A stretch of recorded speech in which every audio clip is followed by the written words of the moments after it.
Welcome to the Talking Sport Report podcast with Scotty and Eggo. Unbelievable! Hello there, it's the Talking Sport Report. My name is Eggo. I'm sitting alongside my best mate from school, Scooty Hughes. Scooty? I think I just made up a new nickname for you. It works. It's a little bit delicate. It's cute, actually. Scooty. It's a bit cute. Yeah, what a Always great way to the show. start. Hey, we've got a lot to talk about tonight around the NRL. It's crazy. The grand final was a matter of weeks ago, but there's still so much action. There have been signings. There's been player signings that have just gone missing, MIA, that we need to discuss tonight as well. Some incredible career moves from players. And, of course, these massive Ashes series that are happening right now in England, and, of course, the Pacific Championships right here in Australia. So we'll touch on that. Then we'll touch on some other sports before we get to Comment Club and our tip of the week, which, Scotty, you're the tip off. You're killing me, but we'll get to that later in the show. We're going to kick off at the top with, I think, the brutal truth around the Ashes. Ooh. Oh, yes. Now, when you think of the term Ashes, Scotty, you think this is going to be epic. This is brilliant. Yeah. Australia 5-0. I think cricket, honestly, I it's do. the first thing, cricket straight off the bat. But you get excited, don't you? Oh, frothing, throbbing. Yeah. It's one of those stricken. words where someone says, "Do you want to go watch the Ashes?" You're like, "Yeah," and then they 100%. say the Rugby League Ashes, and you go, "Oh fuck, no, didn't sign up for that one."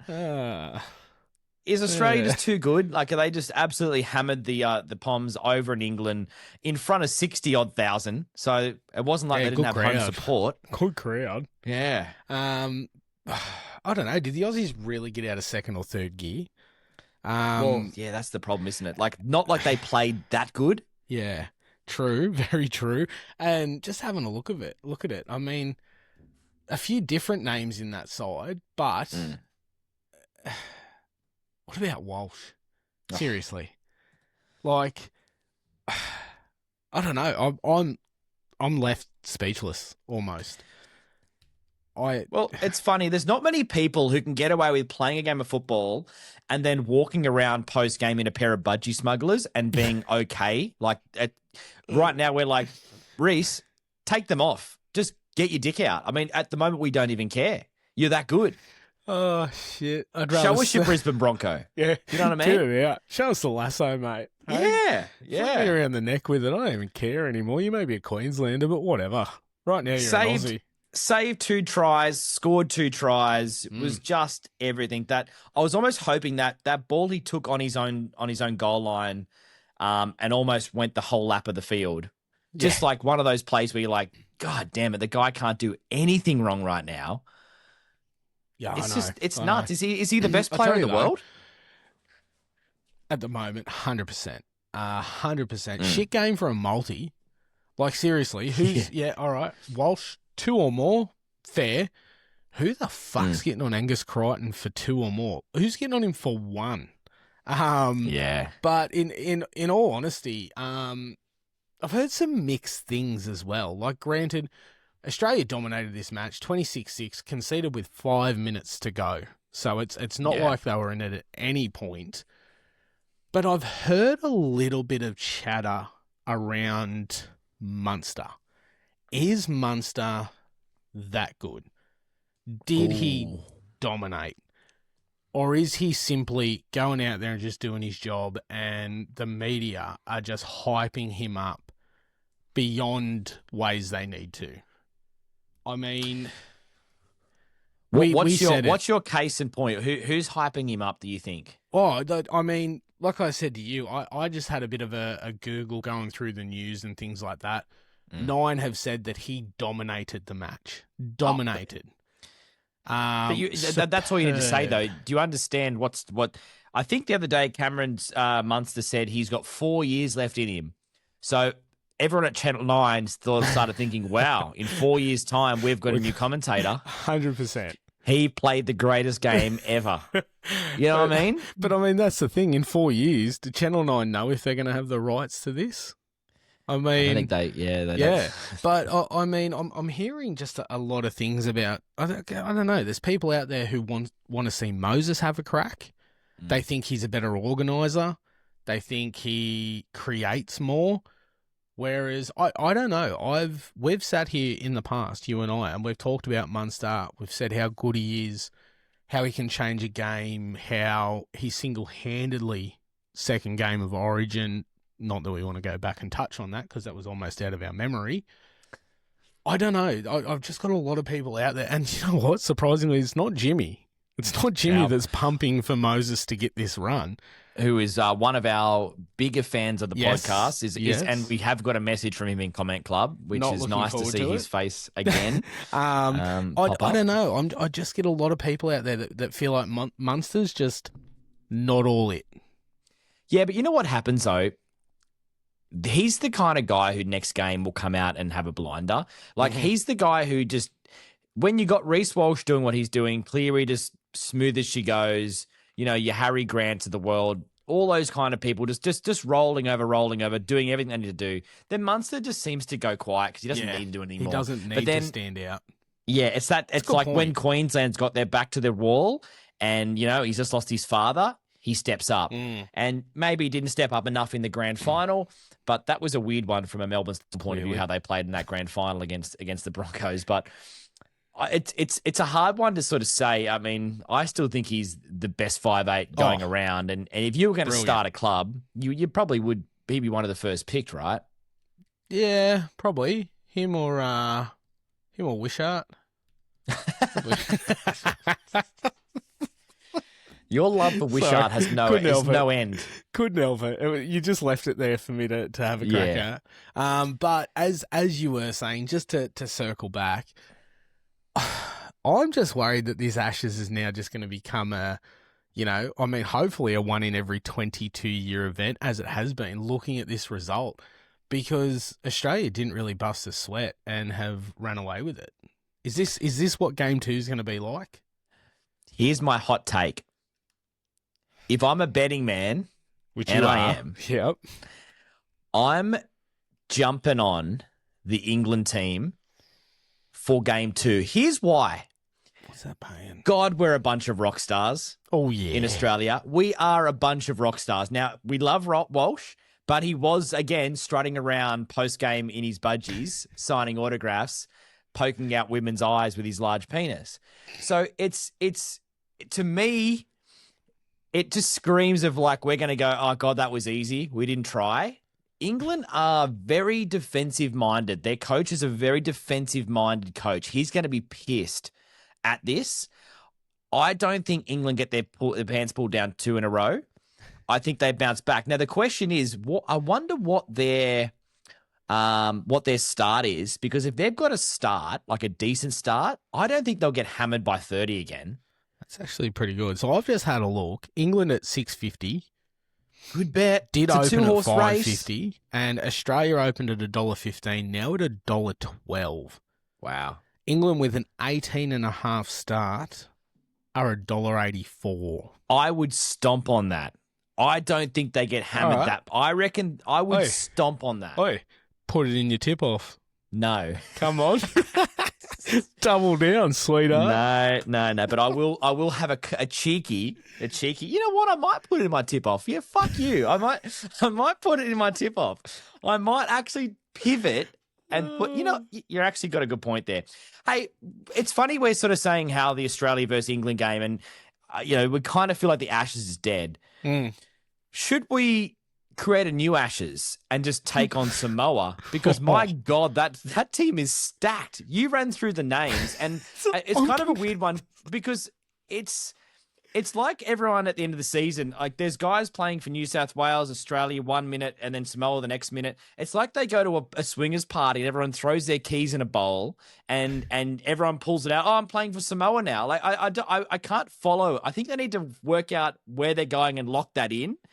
Yes. And I'm happy that they've got a stacked team. I love that. But I can't keep up. Like there are people in there where I'm like, didn't they play for Australia like three months ago? Or I'm kind of perplexed. So confused by this side. I'll be honest. He's probably not. And it's probably me just being ignorant. I thought Tuivasa-Sheck was a Kiwi. I honestly did. I can't keep up. I can't keep up. Now, And it's going to get to a point where they're going to come out and play each other. Next minute, two of us checks going to pick up the ball and run to the wrong goal line and score because he thinks he's playing for New Zealand. You know what I mean? Like, it's... Well, that point brings me to the next player, Brian To'o. I'm sure I've had him in a multi scoring for Australia. Yeah. Has he played for Australia? Yeah. Oh, of course he would have. Yes, he would have. That's my 100% he would have. friend. Because if you're playing for New South Wales, you've got to be also eligible for Australia. The difference is the way they kind of work it out is they consider Australia and New Zealand to be the A tier, like the higher tier. But because of grassroots, Tonga, Samoa, and the likes of those kind of nations aren't considered on the same level as Australia and New Zealand for grassroots bringing people through. So they allow people to play in the Origin and still play for Australia and New Zealand and also commit to playing for those guys as well. And which I think is fantastic because it's better to have a great Samoa team than have Australia put 60 on them. No, it's better for a multi. I know, it's a lot better for a multi. No, there you go. But your odds aren't. That's true. I'll never played for Australia. Was born in Westmead. And has represented Samoa in the last 6 years. So he debuted for Samoa 6 years ago. Yeah, wow. Debuted for Samoa before he debuted for the Blues. Jeez, there you go. They found him first. There are some red hot names in this. Payne Haas, Jerome Luai, Murray Tuolagi, bloody Josh Papali'i, Terrell May. Yeah. Terrell May. And then you have a look at even this Tonga side. Yeah, they got pumped 34-6. Daniel Tupou, Robert Toya, both guys have played Origin. Both Katoas, Stefano Utukamanu, Fanua Blake.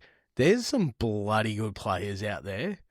To the point where I'd have a flutter on Samoa up against Australia. And I'm with you. I'm 100% for this Ashes being rebranded to Samoa versus Australia. I think it'd be a closer fixture.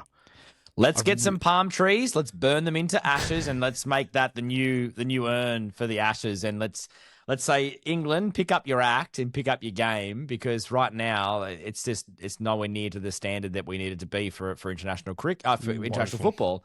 And the other good thing about it is too, like right now, because Australia are over in England playing the Ashes, great for the boys. They get to go and party in London. Oh yeah. But we've got this incredible Pacific Championships happening in Australia, where how amazing would it be to see Australia take on Samoa right now? It would be fantastic. And like you said, the only reason they're not is because they're in England as we speak, which again feels like just a waste of time. And I'll be honest with you, I hope it's just a curtain raiser for what's to come when the real Ashes kick off in November. Sorry, I shouldn't have said the real Ashes. Yeah, well, it's true. Ashes worth getting excited about. Yeah, the real reason why we have an Ashes, it's kind of a little bit disrespectful to be calling the other thing the Ashes, because it does diminish. And the whole point of the Ashes, wasn't it burnt like stumps in an urn? That's the whole point of the whole Ashes thing. They didn't burn a Steeden. No. But no. I think it's I'd be stomping that. 18 start is a big start in an international game. $1.85 is a pretty good bet. There's a lot of random rugby league signing news, Scotty. So I want to get your take on some of these. So firstly, Kieran Foran, this shows you where the Titans are at. Titans, Kieran Foran finished his career up there, played the last few years, did a great job in the back end of his career helping that team get close to the wooden spoon. But what a fantastic player. Top bloke. Very, very, very smart man. I've heard him on a few podcasts since he's retired and just knows the game and works harder than anybody else. Got to give him that. He is such a hard worker. The Titans say, "Hey, mate, we would love to have you back." Definitely. And he says, "No, I'm going back to Manly." Yeah, but didn't he agree at first? That was part of it. Hey, we'll give you the deal. And then didn't he agree to go to the Dogs next? Probably. Yeah. And then he's turned around and he goes, "Nah, I'm just gonna go back to Manly." But I mean, that's a two-sided thing in my opinion, because in all honesty, I loved Kieran Foran at Manly. He was fantastic. Yeah. Premiership winner, brilliant footballer, My biggest concern is he's coming into coaching. Is there anyone worse to learn coaching off than Anthony Seibold? Well, Honestly. the way I look at it is, can he strengthen Anthony Seibold? So take him from like a solid C plus to a C to a B minus, maybe. Oh, not a chance. Not a chance. To be honest with you, I don't think Craig Bellamy could strengthen Anthony Seibold. Well, you know you're doing bad when wasn't Adam O'Brien rumoured to be going to Manly? Yeah. Now he's obviously signed with the Bulldogs. Go on, So the Dogs. obviously he went, even I can't go there. I can play with and coach with Seibold. That's just a Exactly. lost cause, that one. It's a concern. I mean, I think the only positive you could take from this is there is a potential for Foran to eventually take the top job. And Manly have a history of having former Manly players as coaches. You know, Desi, Tuvey, just to name a couple. Foran would be a great name to throw in there. And shit, give him the assistant role for a few years, get rid of Seibold, bring in Matty Ballin, give both of them a crack. Former players, always good. God damn it. Well, good luck, let's- Kieran. Good let's luck, be Foz. honest.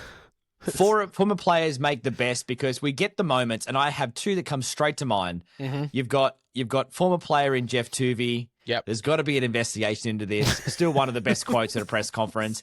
Then go as far as Nathan Brown slapping Trent Barrett in the face. 100%. There are. It's just it's a gold mine when you got former players going into passion. coach because they know they can do it better than the players that are playing.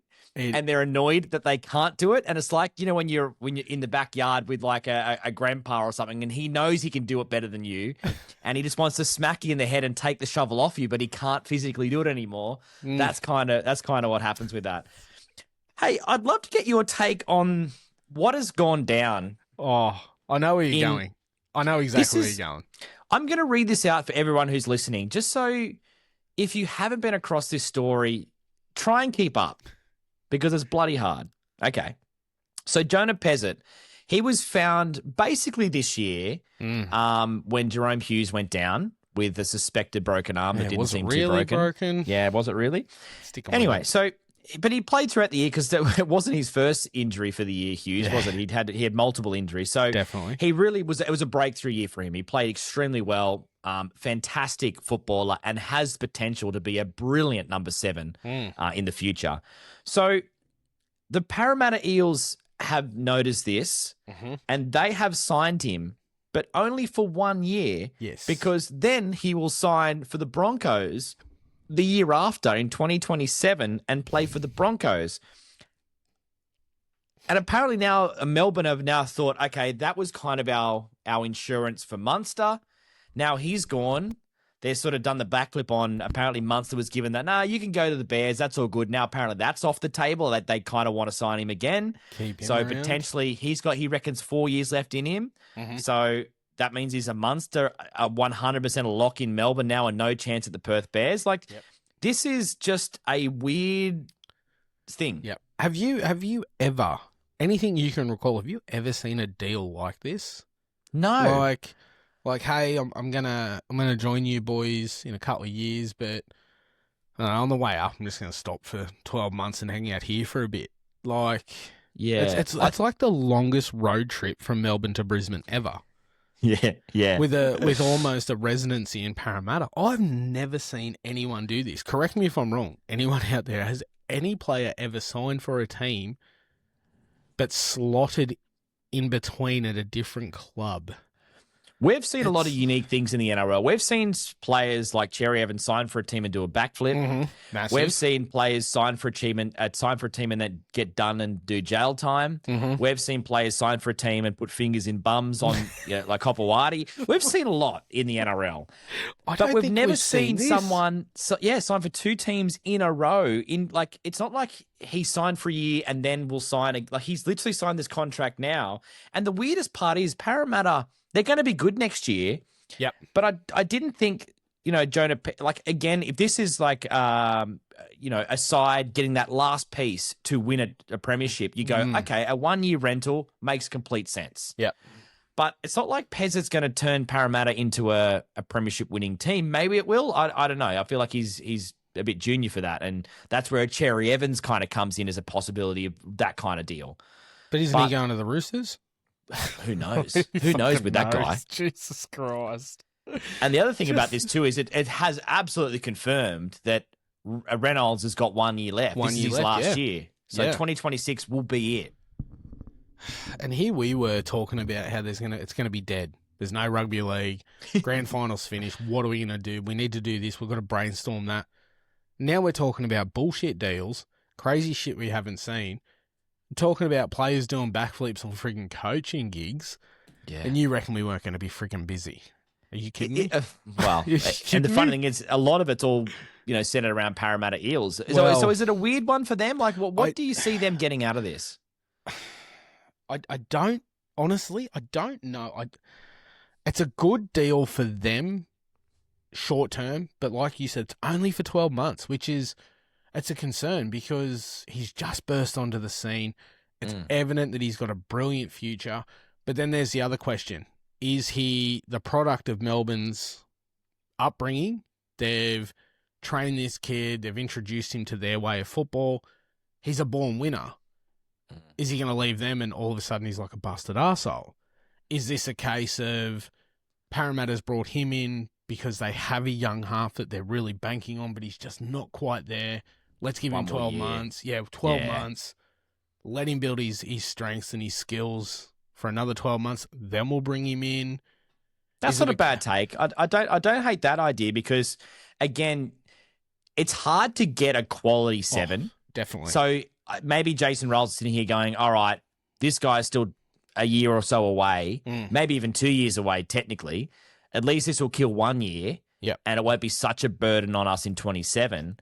But it's still a unique one because, as you said, this kid is untested, and a lot of times a kid in the second year of like when you have a breakthrough year, the next year is harder because teams start to game plan for you. Yeah, exactly. And start to come prepared knowing what you can do. And it's that second year drop off of any talent in pretty much any sport.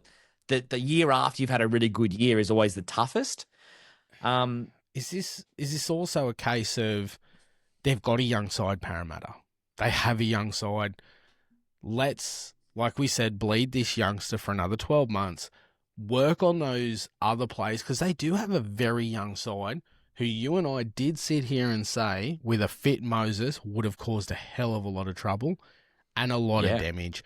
I honestly think right now Pezzet is just they've literally forced a round peg into a square hole because they're almost where Riles wants them. But like you said, hard to find a good 7. They've found Pezzet's available. Let's chuck him in for 12 months, and then we'll start doing what we want to do, how we want to do it. Yeah. I've just confused myself, to be honest with you. I know. Yeah. I didn't even carry the 4. No. The other part of this that's really interesting tonight that I just found out was the Parramatta Eels are in talks with and very confident of signing Solomona. Big Nelson. Jesus. So I think they must have really want to strengthen their judiciary attendance. So they're definitely not looking at youth then. No. Definitely not looking at youth. Probably not a bad guy to bring in, though, like, again, to strengthen your experience and strengthening your forward pack. The guy is just, we say like some players are brick shithouses. He is a whole motel full of brick shithouses. Yeah, definitely. And again, comes from a winning culture, which is huge. That he tried to ruin. 100%. But I think you are right. I think he's the case of he's at that point now where any big competing side, last year's top 4, don't need him. 5 through 8 could maybe do with him. 9 through to, do you really? Definitely he would bring something to them. Good mongrel, but a hell of a lot of time on the sideline. Definitely. 100%. But I'll tell you what, big props and good big props are very hard to find right now. So I think that's where you go, again, definitely. Parramatta. It's a gutsy signing. And you know what? Jason Riles has worked with him because don't forget, Rilesy was down there in Melbourne. So that's another element to it as well. And that's the other thing too. I mean, Addo Carr's playing brilliant football there. At one point, people thought he was done and dusted. I don't know. Yeah. Do you know, new Right new after club, the second bag, new wasn't it? outlook. Yeah, oh, definitely. New club, new outlook. Who knows? Could be a fresh start. Could be the best 12 months of Yeah. his life with less suspension. The other interesting one that's doing the traps around at the moment is the Sharks have told Jesse Ramien to essentially move on, and there's rumours that the Gold Coast would like him. I guess because they've got no one left on their roster, because apparently they're all going to the Bears in a couple of years' time. But that's an interesting one for the Sharks. He's only 28. Just found out he's only on about 500 a year. I mean, I say only like I'm on more, but yeah, well, you are. For this podcast, you are. Oh, definitely. But compared to other players out there, 500 is not a lot for a first grade try scorer. 28. As we know, Khan Pereira's off to the Warriors. Fills that hole. Yep. And again, Josh Hannay, assistant coach at the Sharks. Now the Gold Coast. Well, for the moment, the Gold Coast coach until Craig Bellamy signs there potentially next year or year Little after. asterisks there. Yeah. But I mean, just having a look here, 135 metres averaged a game, 3 tackle busts. Started in the centres in 24 appearances, reached a preliminary final, scored some beautiful tries. I don't know. I think he'd be good for the Gold Coast, but the question is, who's taken his spot at the Sharks? Who's there that? Yeah. I mean, I heard Cherry-Evans is looking for a spot somewhere. Oh, chuck him in the centres. What do you reckon?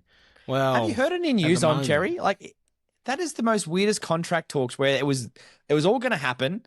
The second the premiership, the finals was finished, we were probably going to hear word, and now it's like. No one's returning poor Cherry's calls. Yeah, I reckon he's sending a text today. Hey guys, it's me. Do you still want to talk? Like it's gone dead. You get on Google, there's nothing. Like the last story of relevance was a month ago. There was a story from 2 days ago which literally says what is going on with Cherry-Evans and the Roosters. Well, when did he get married? Did he get married recently as well? Cherry-Evans. Yeah, is that recent? That's not recent. So there hasn't been anything going on in his life. Like what's happening to make this not come out by now? He got married over 12 months ago. Right. So it wasn't. He got married 8 years ago. Close. Oh, 12 really? months, 8 years. 12 months, 8 years. I rounded down. Yeah. There's I'm trying to think what else could he on. be doing? Like, is he renewing his? Yeah, maybe he plays golf. He play golf. Like I don't know. Links take a long time. Yes. Has he got a flight to England hoping to just sneak in and maybe get a start? Like I don't. There's not much doing. Is there anything going on at the Roosters that could potentially cause them to delay? Because at the moment it seems like yes, Scotty, they don't fucking want him. Exactly. Yes. They're thinking this was a great idea in hindsight. Yeah. We don't want it anymore. It looks good on paper. Why did we bother when our team was basically, if we play as good as we did at the back end of the season for the whole season, the Roosters are in a different spot, Definitely. And do you want to, like, they're 7-6. Yeah. Oh, well, maybe that's what it is. But surely another team in Sydney will pick him up. He obviously wants to stay in Sydney. Are you telling me that the Sharks or potentially, South Sydney don't want a player of his caliber in their squad? Oh, caliber, definitely. The concern here is the age. Like, and that's why I was shocked when all this Roosters stuff. You're only going to get 12 months out of him. What is in it for the club in the long run? Besides maybe a cheaper deal, because you're bulking it up with cars and shit like that. What is in it for a club to sign that man right now? There is no incentive. No incentive. Every team in Sydney, as we speak, have all right 6 and 7s. I mean, fuck, Newcastle's got 15 of them. Well, I think the Knights could do with another 7. No, they're going for the high record. They want us. Well, another thing I've heard nothing more on is Sandon Smith. Oh, yeah. That hasn't been locked in for the Knights, and that was apparently a guaranteed lock. But is this tied back to the Roosters? Have they shut off DCE and they're going to re-sign Sandon Smith, hence why we haven't heard that the Knights have signed him. Is this all linked, or are they all just on holidays and no one's answering their phone? I'm just having a tough look one. here. A month ago, he'd reportedly joined the Knights on a multi-year deal. But the Knights and there was haven't reported announced anything. There's Nope. been... What is actually going on? I don't know. Yeah. Insert the X-Files music. That didn't really happen? Yeah. Has he been abducted by aliens? Not quite the X-Files, but you get it. Yeah. Well, that's, yeah. This is insane. Yeah, wow. Let's check back in on this next week. We have to. I'm perplexed. I would love watch. listeners of this podcast to actually help us here. I would love people to send in their suggestions. Have you seen Cherry-Evans? Where is Cherry-Evans? Cherry-Evans even. What's he doing? Like, what's your take on this whole scenario with Sandon Smith, Cherry-Evans, the whole talkingsportreport@gmail.com. Drop us in line. Or even hit us on our socials. But Yeah. you watch all this talk. We'll wake up tomorrow morning to breaking news that Cherry-Evans has signed somewhere, Sandon Smith signed somewhere. Yeah. And all of a sudden, we can look back for on North this. Queensland. Both for North Queensland. Wow. Now that'd be the ultimate. One thing that made me laugh the other day was, again, speaking of these old great halfbacks that are rolling around, Adam Reynolds. So in 2021, I think it was, he took the South Sydney Rabbitohs to a grand final. They come agonisingly short with the Panthers picking up their first grand final win, right? So they started the dynasty for the Panthers. And then the next year, they decided that they didn't want to sign him again. They thought he was too old, he was too broken, and he wanted a 2-year deal, I think it was. They gave him one or something along those lines. It wasn't so he went to Brisbane, right? Yep. Goes to the Broncos, takes them to 2 grand finals in the next, coming 3 to 4 years, wins a grand final. Meanwhile, South Sydney make the prelim the next year, do okay, but then have not made the 8 the following 3 years. And you look at those sliding door moments. Do the South Sydney Rabbitohs look back on that and go, holy shit, we totally stuffed that up? Yes, but no, because they won't admit to it, and they'll tell you, no, this was in the best interest in the club. We had 474 injuries last season, so that didn't help. What about every season before? It just wasn't our time. Yeah. I honestly think, for a player that wanted to stay and has shown fantastic skill, and like you said the other week, he's like a fine wine. It's like a fine wine. I feel like South Sydney royally fucked up there. 100%. He's like a fine wine as long as you don't drink too much of him, because he'll bust a hammy. 100%. He's that fully worked car that's a bit older that just blows a turbo every 5 seconds. You know what I mean? But you made a good point too. He actually started the dynasty of Panthers when they lost that grand final. Then he actually broke the dynasty. Broke it 100%. For the Broncos. Yeah, I do. I feel like they've dropped the ball on that one. And if they could, I honestly think if they could have their time again, they would keep him. Definitely. Hey, I'll tell you who would love to have him in the squad. Bloody Wayne. Oh, I bet you Wayne wishes they kept him. fucking Wayne. Wonder what he's doing. What do you think he does in the off-season? Not much. He's got a young missus now, doesn't he? Well, he's probably doing a lot then. Yeah. Yeah, with the aid of the blue pills. Definitely. Definitely. I'm curious. If anyone out there thinks they know what Wayne does in the off-season, I think Jimmy might have a clue. Let us know, please. I'm curious. Absolutely. Hey, we're going to go around the grounds. There's a couple of interesting sporting news happening in the world of the round ball, Scotty, which is your favourite, the EPL. Yes. We were talking about it last week on the pod. Big Ange. He's gone. Gornsky. He's got a sack. And you know what? To make things worse, Forest come out and win their first game since he got the sack. Straight off the bat. First game, first win in the Europa. Beat Porto, which was huge for them. But now I'm reading that Ange is one of 5 names to potentially take the Juventus job. Now, what? Now that's a good gig. I'm not being rude, but fucking give me Juventus over Forest Absolutely. 364 days out of the 365 in a year. Because in all honesty, even with Sean Dyche taking the job, I still think they're a busted arsehole. And I would love. Do you reckon he more. knew that, like 3 or 4 games in, the Juventus job was coming up, so he butchered it?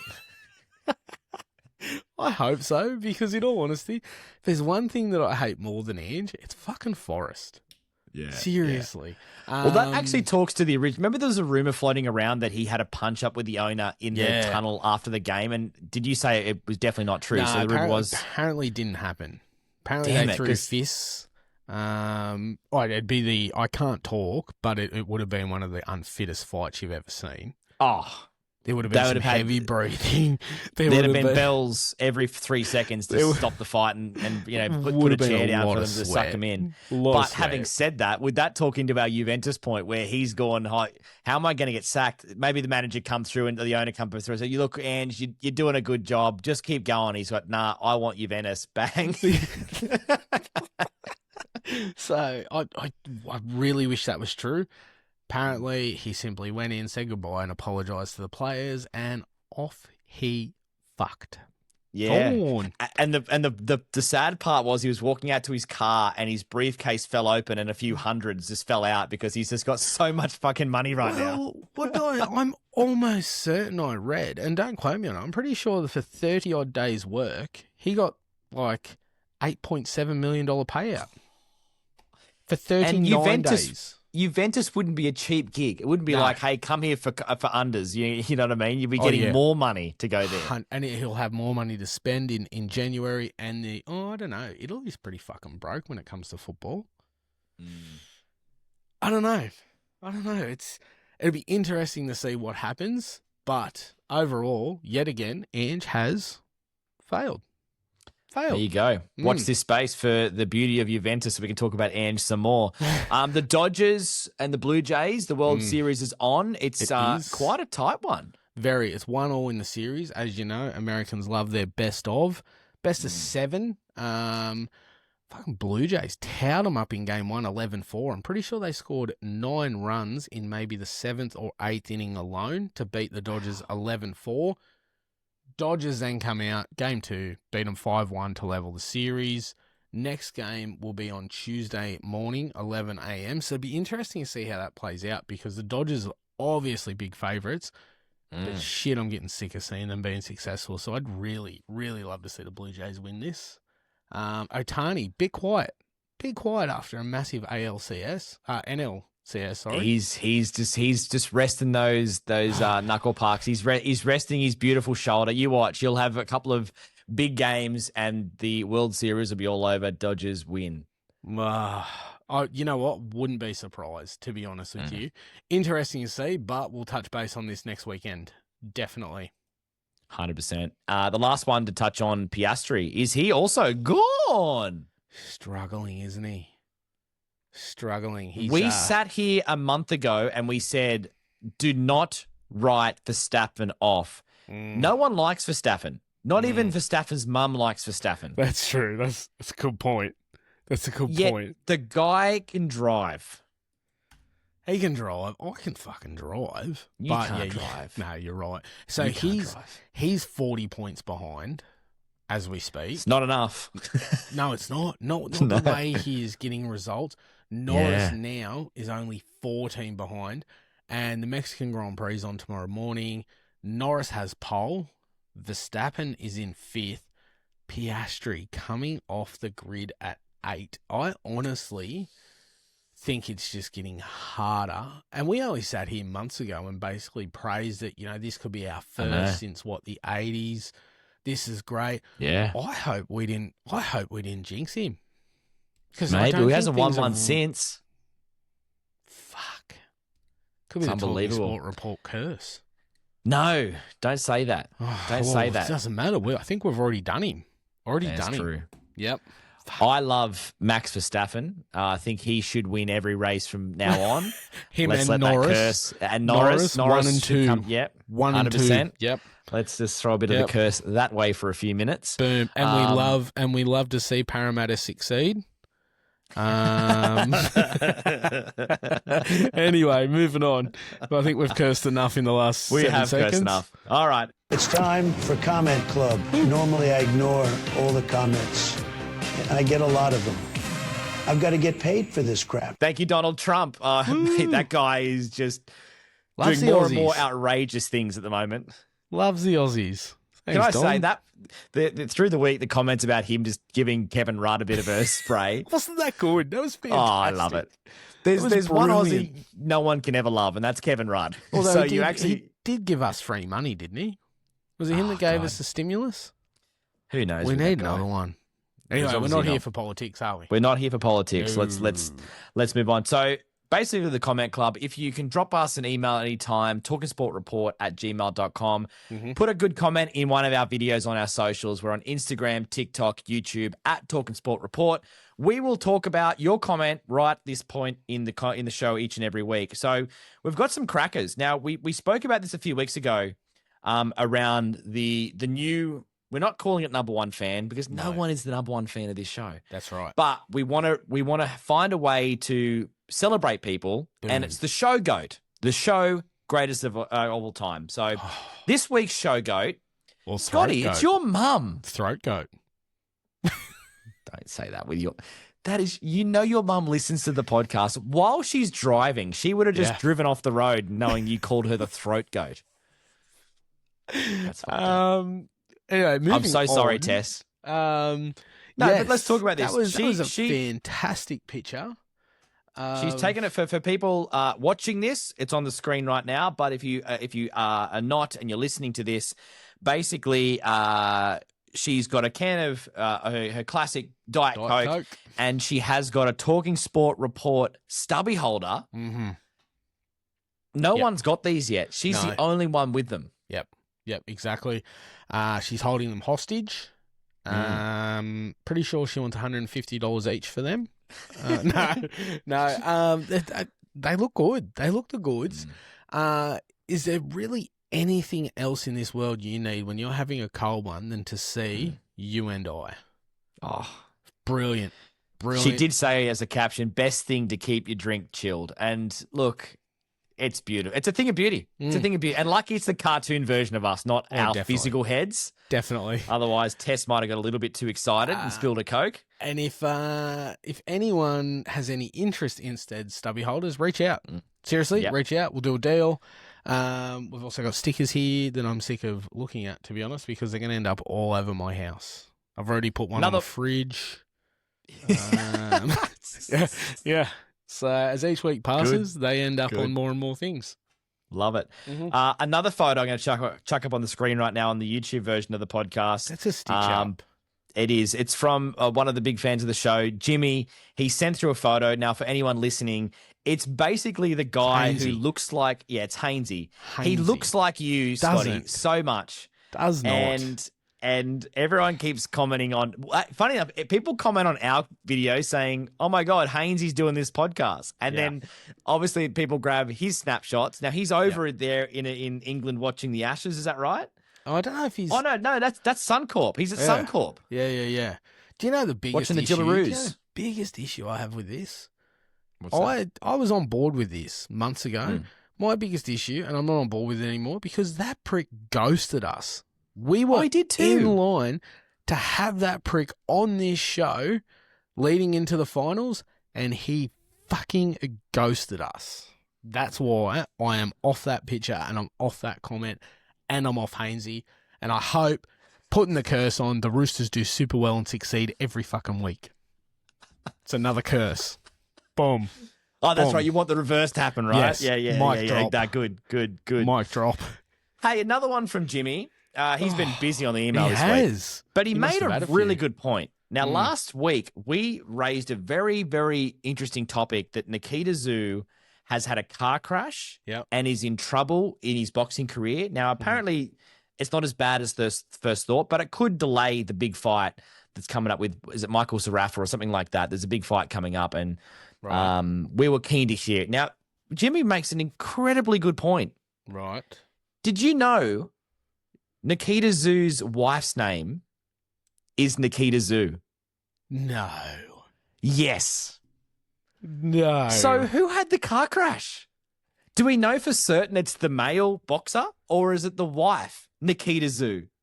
Is it really? Yes. No. It blew my mind. I had Have you to looked Google this it. up? Yeah. Because I can't see it. There Yeah. we go. No, I definitely did. Nikita Zoo wife. Aussie boxing star marries. Oh my God. Nikita Zoo. Wow. Is Wow. what? That's just... I was 0 years old the other day when I found this out because this is ridiculous. I have never known that. I feel like that is a bigger story. Wow. It is. And do you know what's even worse than that? Their child's name, named after the Mars rover. Kid's name's Curiosity. Oh, wow. Did you know that? Wow. Well, no, Wow. I didn't. And I So feel dumber that's for a knowing very- that. Yeah, that's a very, very good question. So who had the car crash? Well, that was one of Jimmy's points. He said, I figured it was the wife when he heard the news.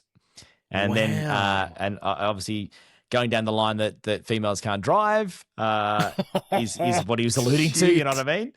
So I can.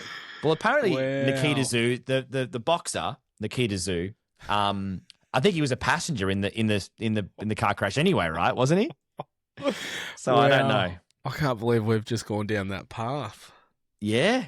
Hey, Oh we my didn't. Jimmy did. God, But I can't no. believe Nikita Zoo's wife is Nikita Zoo. Oh, that's just blown my mind. Yep. I'm not going to He sleep said, have a great tonight rest now. of your week. Go the Yeah. Eels and go Zach Lomax. Off him. Dead set off him. Wow. Oh, that's so good. All right, another one coming in from one of our good mates, Nev. Oh. Nev is a very, very avid, passionate fan of this show and 100% one of our show goats. Yes.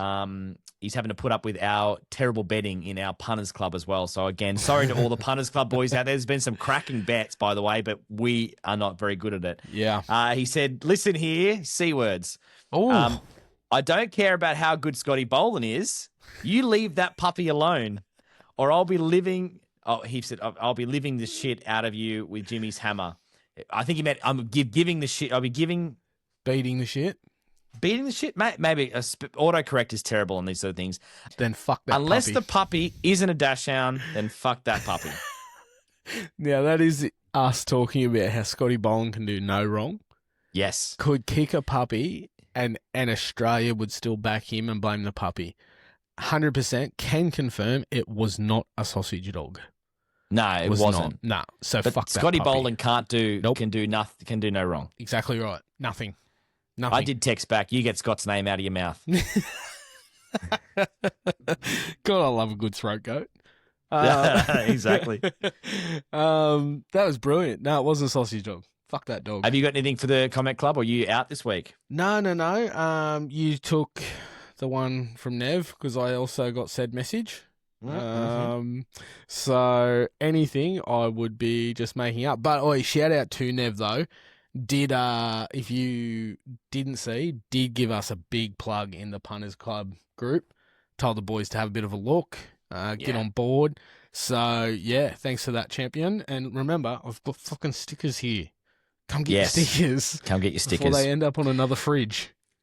Absolutely thank everyone who's a part of this show. If you're coming in listening to this show every single week, this show cannot survive and we can't keep doing it if no one's listening. So again, massive thank you if you've gotten this far into the podcast. Tell a friend who loves sport. Phone a friend, do all of that above, and drop us a line anytime you like. Ask the audience. talkingsportreport@gmail.com is our email. All right, let's get cracking into the final segment of the night, which is our tip-off. Yes. Scotty, your tips come through. What were your three again? They were three here we soccer go. teams? Yeah. So it was EPL, and it was... We've gone head-to-head for 2 weeks in a row. You couldn't get a tip Bingo. to land at all, and now we're going head-to-head. You've landed 2 in a row. 2 in a row. So I had Chelsea, Arsenal, and City to win with the 500. Returned $2,114.66. Wow. And I crapped the bed. My NBA. bet with yeah. So the Atlanta Hawks weren't too good to me. Let's leave it at that. So And even if I would have won, you had secured your tip before my basketball one had even finished, and you were already going to make more money. So even if I would have won, I would still be down 2-0. The loser, of course, has to do something for the other person, and it's completely at that person's peril what they get told to do. So it could be a dare, it could be a task, it could be anything. So I'm a little bit worried, but it could be. Tess, could be as simple. Do not text your son. Could be as simple as lending your buddy a DVD. Who knows? No chance. Who knows? All right, where are you going? So I'm splitting mine across 3 sports. I'm going 4 legs for value. So I'm going to Arsenal to beat Crystal Palace tonight. Buffalo Bills and Atlanta Falcons in the NFL. Rolling those 3 into your boys, the New York Knicks. 500, returning $1,847.47. Great. Now, you've got really England, good. don't you? You've taken England. I'm putting England in. I'm going to take the start. I'm putting my money where my mouth is. I think it's an absolute lock-in bet for game 2. England with the start, right? Yep. I'm going San Antonio Spurs to beat the Brooklyn Nets. Yep. This is a tough one. I'm going the Lakers. I reckon Luka comes good. Lakers to beat Sacramento Kings. It's a very tight betting market down there in Sacramento. They should beat them. And the final one being the LA Clippers to right the wrong and beat the Trailblazers at home. So they're the 4 that I'm going to go with. Now, I did have my Knicks in that bet. I've taken the Knicks out to put England in. No. I'm putting England in. I only want a 4-point multi. Okay. So that is basically paying $2,500. Oh, I tell So you, if I can you need land a win. mine, you need I a do. win just to keep in touch. Because even if we both lose, we're still 2-0. Question is, how long does this go for? Until you the end take of the the lead? Oh, until the end of the year. I was waiting for you to. Yeah. We're like 95 and it's like 95-1 and I'm like, nah, we're going to keep it going. It's like you finally pip in front. You're like, shit, I forgot to tell you, that was the last week. Wouldn't believe it. Would not believe it. And you're like, I haven't been tipping for the last 4 weeks. I'm like, yeah, I know. I've been just rattling off these little wins. Oh, shit. Speaking of tipping, big one next week. Big one for you and I next weekend. Yes. Yeah. Yep. We are going to be previewing the Melbourne Cup. We're going to pick the Now, fastest. we want to tackle it from a different point of view. Yes, you can go to a great podcast and get your sports tips from qualified racing people. Why would you? I've got access to some of the smartest brains in racing, being family members Bingo. that very rarely can tip a winner, but some of them do. We're going to find out what they want, but we're also going to look at what the fastest name sounds like. We're going to look at what the best set of colours are, because that's generally the good ones, and who's got the luckiest numbers. So we're going to go through the Melbourne Cup field. If you've got a great Melbourne Cup tip, please fire them through in our email, talkingsportreport@gmail.com. That brings an end to the Talking Sport Report for another week. Scotty, thank you, sir. That's okay. I've got a sneeze. Oh. No, hang on. Okay, It'd be way better if you had to fart. Oh. Yeah, okay. Yeah. Anyway, as you were, we're done. See you next week for the Melbourne Cup special. Peace, love, dove.